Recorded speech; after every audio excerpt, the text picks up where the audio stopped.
네, 2016년에는 어떤 이슈들이 지구촌을 달고 올까요? 새해 국제 정세를 좌우할 굵직한 이슈들을 짚어보겠습니다. 네, 오늘 이 시간에는 박원공 한동대 국제관계학과 교수님 모시고 얘기 나눠보겠습니다. 안녕하세요. 예, 안녕하십니까. 어서 오세요. 네, 지난 11월 파리 테러 이후에 지구촌에 대테러 경계 비상이 걸렸습니다. 뉴욕 맨해튼 타임스퀘어 새해맞이 행사로 좀 유명한 곳인데 이게 행사에 앞서서 비상을 선포하고 경계를 강화했어요. 예, 그렇습니다. 일단 우리가 IS라는 것이 이제 결국 새해 벽두부터 연말부터 시작해서 전 세계를 긴장하게 만들었는데 저희가 그거를 조금 표현을 한번 생각해 볼 필요가 있습니다. 이제 국내에서는 IS, 이슬람 국가라는 표현을 많이 쓰고 이제 서구에서는 ISIS라는 표현을 써서 이라크, 시리아라는 표현을 쓰죠. 근데 최근에는 그 표현 자체가 이슬람 국가라는 국가의 의미를 포함하고 있다 해서 이건 국가가 아니지 않습니까? 그렇죠. 테러 단체이기 때문에 그래서 그걸 대시 혹은 다에시라는 표현을 씁니다. 그것이 아랍어로 ISIS를 표현한 단어긴 한데 그걸 좀 경멸의 뜻이 좀 포함이 돼 있죠. 그래서 우리도 이제 앞으로 표현을 쓸 때 IS보다는 이제 그런 표현을 쓰는 것이 맞다라고 생각을 하고요. 새해 벽두 특히 맨하탄에는 뭐 아주 잘 알려진 미국의 상징 같은 것이 있죠. 이른바 빅 애플이라는 커다란 수정공을 이렇게 떨어뜨리는 행사가 그 타임스퀘어에서 일어났는데 이번에 테러 공포 때문에 이것이 과연 어떻게 될 것인가 했는데 무사하게 잘 치렀습니다. 뭐 미국이 그 테러라는 것에 공포에 굴하지 않고 그 기존에 하고 있던 행사를 계속 진행한다라는 그런 의미에서 시작을 했죠. 이제 다만 미국뿐만 아니라 다른 국가들도 취소된 행사들이 있는데 그것은 불꽃놀이입니다. 왜냐하면 불꽃놀이 자체가 이렇게 터트리는 거기 때문에 이게 혹시 폭탄이라든지 그런 테러와 이렇게 섞여 들어갈 수가 있거든요. 그리고 그걸 운반하는 과정에서 그런 의미도 있고 그래서 파리를 비롯해서 뭐 붉은 강자 모스크바도 그렇고 그런 불꽃놀이들은 좀 취소가 됐죠. 근데 여전히 세계는 이 테러에 대해서 굉장히 긴장하고 있는 것은 사실입니다. 네. 그야말로 테러에 대한 두려움 것도 신년맞이에 대한 희망이 좀 교차하는 그런 새해를 맞이한 모습을 저희가 앞서 리포트에서도 함께 봤는데요. 이 테러에 대한 불똥이 아시아에까지 튀고 있는 것 같습니다. 중국에서 테러 위험이 높아졌다는 얘기가 있어요. 예, 그렇습니다. 중국의 특히 이제 신장 위구르 지역이라고 해서 분리 독립을 원하는 지역이 있거든요.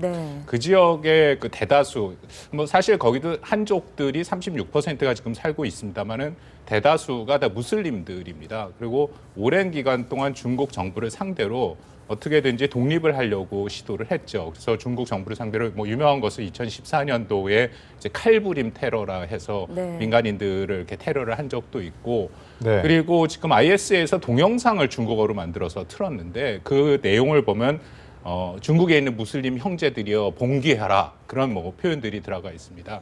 그런 표현 자체로 일부 전문가들은 약 300명 정도의 중국 국적의 사람들이 이미 IS에 가입을 했다라고 생각을 하고 있다. 이제 그렇게 분석이 나오는데 대부분이 신장 위구르 지역이 아닐까. 중국 정부로서도 이게 상당히 긴장이 되는 그런 상황이죠. 네, 중국에는 또 다른 걱정거리가 있습니다. 사실 뭐 그보다 큰 걱정거리라고 하면 걱정거릴 수가 있는데 경기 침체 위기가 계속되고 있다는 점입니다. 수출 경쟁력 확보를 위해서 위안화 가치를 하락할 수도 있다. 뭐 이런 이야기도 있더라고요. 그렇습니다. 중국이 그 사실은 신칭타이라고 해서 이제 한국말로 하면 신상태의 경제 정책을 발표를 했습니다. 그래서 이전에는 두 자리 숫자의 경제 성장을 계속 지속을 했는데 지금부터는 이제 육상칠하라는 표현도 씁니다. 6% 후반, 7% 초반 정도의 경제 성장으로 가겠다라는 거죠. 이제 그 의미는 기존의 투자와 수출 중심의 그런 경제 구조에서 내수 시장 중심으로 경제 구조를 좀 바꾸겠다라는 겁니다. 근데 문제는 과연 그것이 중국이 잘 순조롭게 할 수 있는가? 지금 위안화 절상 말씀을 하셨는데 내수 시장으로 돌리게 되면은 위안화가 절상이 될 수밖에 없거든요. 그러면 전체적으로 수출 경쟁력이 중국 수출 경쟁력이 떨어지게 됩니다. 그러면 그것이 이제 전체적인 성장력에 악영향을 미치게 되는 거죠. 근데 저는 어떤 경제학자 이런 표현을 좀 썼더라고요. 지금 세계 경제는 마치 설국열차, 영화들 보셨을지 모르겠습니다. 설국열차라는 표현을 씁니다. 그래서 맨 앞에 기관차가 중국이 있고 맨 뒤에서 미국이 밀고 가고 있고 한국은 뒤에 중간에 어느 정도 있겠죠.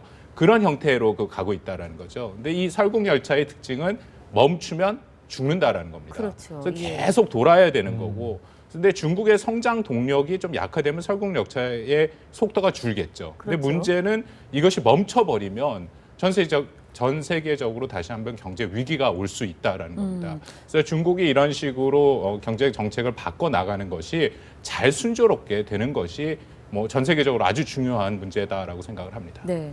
가장 지금 우려되는 건 이 중국 경제 그늘이 드리워지는 게 우리 경제에 미칠 영향력이 어느 정도가 될지 직격탄을 맞을 것이라는 우려가 있는데 이 부분을 어떻게 예상하시는지요? 그렇습니다. 저는 한국 경제가 중국 의존도가 굉장히 높죠. 한국 경제의 중국 의존도는 세계 3위입니다.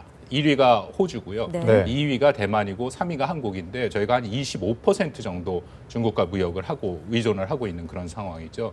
그래서 흔히들 표현하기를 이제 중국이 기침을 하면 우리는 뭐 독감을 걸린다.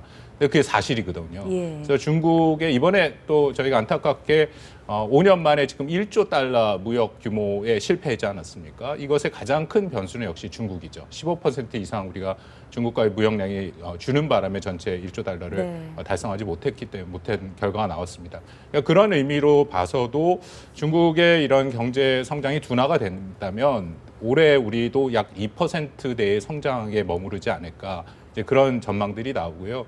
그 더불어서 이제 해결을 해야죠. 네. 우리 내수 시장 우리도 확대하고 중국이 내수 시장을 확대한다 그랬으니까 우리도 직접 들어가서 중국 기업에 대해서 인수합병도 하고 이제 그런 식의 좀 더 적극적인 우리 경제 정책이 필요한 시기다라고 네. 생각합니다. 네. 이런 가운데 중국이 주도하는 아시아 인프라 투자은행 AIIB 공식 출범 소식이 있습니다.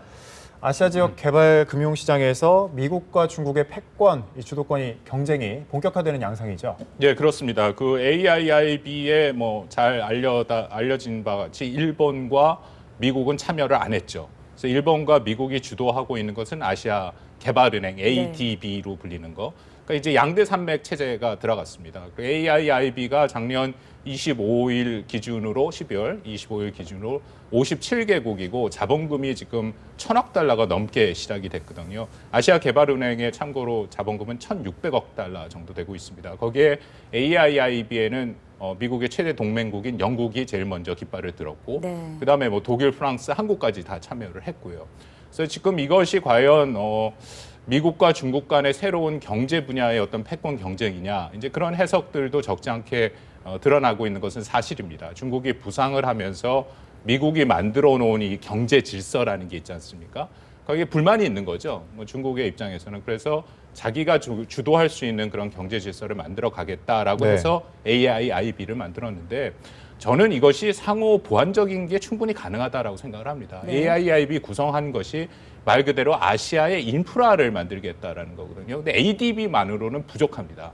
그래서 이 ADB와 AIIB가 서로 같이 좀 협력을 한다면 오히려 좀 더 시너지 효과를 충분히 낼 수도 있는 거고 그리고 미국과 서구에서 사실 중국의 경제 규모에 맞을 만큼의 대우를 안 해준 것도 사실이거든요. 세계은행이나 IMF. 네. 근데 그런 데서도 좀 대우를 해주고 해서 좀 더 공존하고 병존할 수 있는 그런 방법들을 찾아가는 그런 지혜가 필요하다라고 생각을 합니다. 네, 저희가 지금 이 시각 새해 국제 정세를 좌우하게 될 굵직한 이슈들을 짚어보고 있는데요. 이번에는 영국으로 가보겠습니다. 데이비드 캐머런 총리가 신년사에서 발표한 내용이 화제가 되고 있습니다. 영국이 유럽연합을 정말 떠나게 될 것인가에 대한 국민투표에 대한 언급이 있었거든요. 예상보다 조금 빨라지는 한 6월 이전에 실시할 것이라는 가능성이 높다는 얘기도 있던데요. 이 부분은 어떻게 전망하시는지요? 그렇습니다. 예, 그거를 이제 브렉시트라는 표현을 그렇죠. 쓰죠. 예. 네, 브렉은 브리티시를 말하는 거고 시트는 이제 출구 엑시스를 말하는 거라서 유럽 연합에서 영국이 이제 국민 투표를 통해서 뭐 탈퇴 여부를 결정하겠다. 빠르면 6월, 7월 지금 예. 국민 투표를 공약으로 걸었는데 영국의 입장에서는 이것이 좀 불만이 많이 있죠. 예, 왜냐하면 영국은 유로화를 안 쓰는 몇 안 되는 국가 중에 하나입니다. 네. 비록 유럽연합에 들어 여전히 파운드를 쓰고 있고요.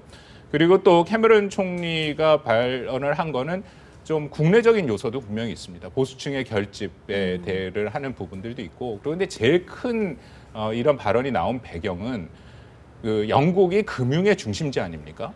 근데 이게 유럽 연합으로 들어가 보니까 금융 규제가 많이 걸려 들어가요. 네. 그러니까 이게 영국의 입장에서는 지금 뭐 헤지 펀드나 그런 거 세계 은행에 다 본부가 영국 런던에 주로 예. 모여 있는데 그런 규제가 걸리니까 이게 경제에 악영향을 주는 거죠. 그리고 또 매년 약 60억 유로 정도를 지금 유럽 연합에 집어넣고 있는데 이게 이 손익 계산을 하니까 잘 안 맞는다라는 네. 거죠. 손에 그만큼 느는 만큼 우리 영국이 이익을 보고 있느냐? 좀 그게 아니다라는 거죠. 그래서 이제 이런 그 캐머런 총리가 조금 깜짝 놀랐습니다. 이렇게 6, 7월 빨리 그렇게 나올지 모르는데 이런 공약을 걸었는데 네. 사실은 뭐 실제 탈퇴를 할 거라고는 생각을 안 하고요. 네. 이것을 통해서 지금 말씀드린 영국의 규제에 대해서 조금 더 완화를 하고 영국이 좀 더 자율성을 가질 수 있게 그렇게 끌어가려는 그런 부분들이 강하다고 생각합니다. 그래서 사실은 유럽의 다른 국가들이 지금 굉장히 불쾌하게 생각을 하고 그렇죠. 있죠. 예. 그래서 메르켈 총리 같은 경우에는 영국 보고 아예 대놓고 유럽 연합 이런 걸 갖고 표현이 좀 그렇습니다만 이 표현을 써서 장난치지 말아라 뭐 그런 표현도 썼고요. 그래서 조금 이게 어쨌든 2016년에 굉장히 중요한 이슈가 될 거는 확실하다라고 생각합니다. 네. 네, 아무래도 이 그 영국의 자율성에 대해서는 다른 회원국들은 좀 말씀하신 것처럼 난세를 표하고 있는데 아무래도 이 브렉시트라는 거 자체가 좀 유럽 정치 올해 유럽 정치의 좀 분기점이 되겠군요. 그럼요. 예, 네. 이게 그렉시트도 있지 않습니까? 네. 그렇죠. 그리스가 예. 엑시트를 한다. 그렉시트 같은 경우에는 그리스가 워낙 경제적으로 지금 어려움이 많았고 그래서 유럽연합에서 대규모 자금이 넘어가고 또 남유럽 국가들이 다 경제적으로 어려움을 갖고 있어서 그런 문제들이 발생을 했는데 이 영국은 다르다라는 거죠. 영국은 유럽의 중심 국가이기 때문에 영국이 이 유럽의 연합에서 빠진다라는 거는 뭐 그 그렉시트와 그 국가들이랑은 굉장히 다른 타격이 있다라는 거죠. 그래서 그 문제에 대해서 유럽이 더 긴장을 하고 있다라고 생각이 됩니다. 끝으로 마지막 주제 하나 더 짚어볼게요. 시리아 내전 사태 관련해서 이제 5년 가까이 이어지고 있잖아요. 올해 전망은 어떻게 하시는지요? 예, 5년 차에 들었습니다. 굉장히 마음 아프고요. 이게 해결의 실마리가 여전히 보이질 않습니다. 지금 뭐 정확한 통계가 잡히지 않을 정도로 혼란이 가중돼 있는데 약 25만 명 이상의 시리아 국민들이 지금 희생이 된 것으로 알려져 있고요. 네. 지금 이게 복잡한 것이 시리아의 알 아사드 정부가 있지 않습니까? 그것이 이제 이른바 아랍의 봄을 통해서 독재 정권이기 때문에 그것을 전복하고 그것을 물러나라는 그 국민 봉기가 시작이 됐고 네. 그것이 이제 내전 형태로 들어갔는데 거기에 이제 가장 핵심적인 IS가 갑자기 또 그 공간을 차고 들어와서 이게 복잡한 형태로 움직였죠. 그리고 이제 국제사회의 입장도 지금 다 다릅니다. 미국 같은 경우에는 사실 핵심적으로 역할을 할 수 있지만 지상군은 더 이상 넣지 않겠다라는 네. 거를 분명한 입장을 보이고 있고 러시아도 지금 IS에 대해서 테러를 당했죠. 그리고 나서 이제 적극적으로 공세를 시작했지만 러시아의 입장은 또 알 아사드 정부를 지지하는 입장이에요. 근데 그렇죠. 미국은 알 아사드 정권의 교체를 지금 요구하는 그런 입장이고 거기다가 또 이란도 알 아사드를 지금 지원하는 입장이거든요. 그러니까 국제사회에 공통된 목소리가 지금 없습니다. 네. 그러니까 그런 복잡한 상황이라서 이것이 쉽게 해결되기는 또 어렵지 않을까 하는 좀 비관적인 전망이 되네요. 네. 2016년 새해를 맞아 국제정세와 관련한 굵직한 이슈들을 함께 살펴봤습니다. 박원공 한동대 교수와 말씀 나눴습니다. 네, 고맙습니다. 고맙습니다. 네, 감사합니다.